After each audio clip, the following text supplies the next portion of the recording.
Hello everyone, today is November 16, 2025, and I'm going to talk about parking in San Pedro if you are going to take the Royal Caribbean cruise. So it's really difficult to find the detailed parking information online, and I just went to the cruise trip, and so I decided to make this video. Hopefully it will be helpful for people who are going to cruise with Royal Caribbean recently. So this is Los Angeles, and the San Pedro Port is down here in the south, right next to Long Beach there. So the GPS address that we can put in is 100 Winford Street, San Pedro, uh, California. And sometimes like some of the GPS system doesn't support like San Pedro as a city because San Pedro technically is not a city, it's a neighborhood of Los Angeles. So if you cannot find like a San Pedro as the city, then just use Los Angeles as the city. Just make sure the zip code is correct. It should be 90731 there. So like for Los Angeles, usually you just take the like Interstate 110 all the way down the south there, and pretty much it's like the end of like 110 of like in the LA area. So once you are close to the destination and get off the highway or the freeway, uh, you the GPS will direct you goes to this like A Street there. So from here, the Los Angeles Cruise Center is here, which is where the Royal Caribbean is located there. So this is the entrance that you need to get into this building and finish like the check-in process, including like dropping off the baggages and also like go through the uh, homeland security or the customer uh, officer, that kind of thing there. So, and the parking lot is this. There's like a big outdoor parking place that the entrance is in this area, around this area. So like you could just come here and then go into the entrance and park your car and then carry all the baggages with you and just walk all the way to this LA Cruise Center entrance building there. However, the tricky part is like when you're traveling with young kids or aging parents or both, then sometimes it's really difficult to carry like a lot of like heavy luggages with you. So there's a solution for that. Basically, it's like uh, you can just choose not to enter the parking lot there. So I'll go more detail into that. So this is how it looks like near the parking lot entrance there. So if you go to the left, usually on a cruise day, it won't be like this empty. It will be a long line of car lining up here, waiting to get into the parking lot one by one there. On the right side, you can just continue to the A Street and go like all the way, uh, turn around and get to the port in this area.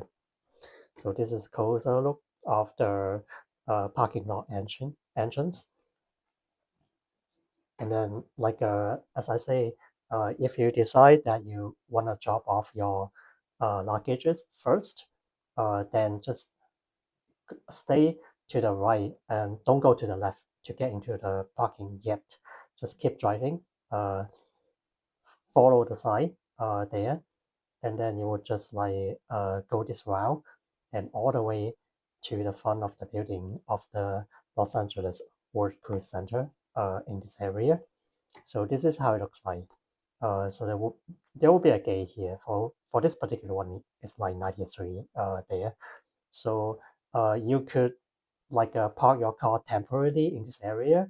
The staff member would guide you through. They would just wait for you here and just follow what the other cars do, and then you can uh, like take your luggage out from the car, and then one thing I want to remind everybody is to remember to attach the baggage tag ahead of time before dropping them off. So usually you should have your baggage tag put out home and then staple them firmly onto the handle of like suitcase uh, there. So make sure they don't fall down. And then when you arrive in this drop off position, then just take it off and a staff member would like help to carry your baggage and put them into a car. They will handle the rest. Once you get into the cruise, your baggage will arrive a little bit later to your room directly without you worry too much about it there. And of course, you still need to like carry the important stuff with you. For example, like your travel documents, like passport, that kind of thing. They should be with you all time. But for the stuff that you don't need immediately, you can drop them off and let them ship that to your room directly. So usually they arrive at around like 1, 1, 1 p.m. to 3 p.m. ish there.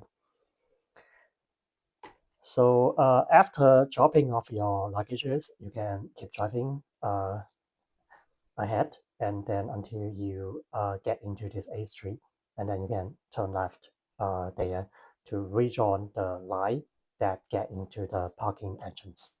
Again, it's around this area. So it looks like that. So there will be a line on the left side. So just wait in the line, get into the parking lot. So about the parking fee as of like currently November 2025, the parking rate is like $22 per day. So I recently parked there for 3 days and got charged like $66 there.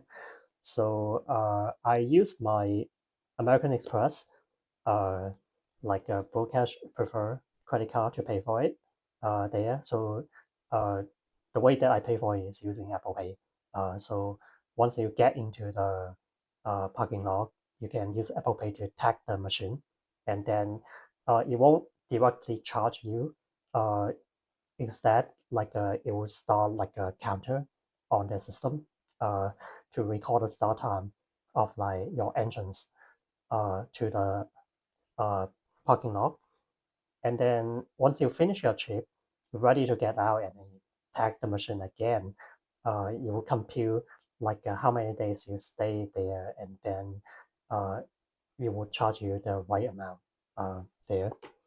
So the good thing about this Amex Blue Cash Preferred card is that it gives like a 3% cashback on parking, which is the highest that I can find on the market currently. So at this card also gives you like a 6% cashback on grocery shopping there. So it's a pretty decent card to have like for grocery and also parking, or if you take public transit. So this card gives you great cashback there. So if you don't mind support this channel, uh, I'll put a referral link to apply for this credit card in the description of this video. So as I check currently, they are having this promotion of like get $250 cashback when you spend like a 3,000 with your new car there. So 250 divided by 3,000 equals 8.33%. So basically, this is equivalent to like an 8% uh, cashback immediately once you spend like a $3,000. So I would recommend just spend uh, this money on the stuff that you need to spend anyway. For example, like grocery shopping or paying property tax or that kind of like necessary spending. And the good thing is like uh, it also gives us like about 10% zero APR for a whole entire year. So basically, you can just pay the minimum balance. Usually, it's like $25 per month or $50 per month each. They keep most of the balance in the car and pay it off after 1 year, so that you don't pay any like interest during this 1 year. And instead, you could put this like $3,000 into a high yield saving or brokerage account uh, to earn like a currently I think the risk-free interest rate is around like a 3.75% ish there. So put the money there for 1 year and then earn some like a more interest for this year. So combine the 8.33% cashback you're getting and with another 3 to 4% interest rate you're getting and also like earning 6% on grocery shopping. So I think that's a pretty good deal. If you found this video helpful, please smash the like button. It really helps support the channel. And don't forget to subscribe for more content like this. Subscribing also helps the algorithm recommend similar videos to you. Thanks for watching, and I'll see you in the next one.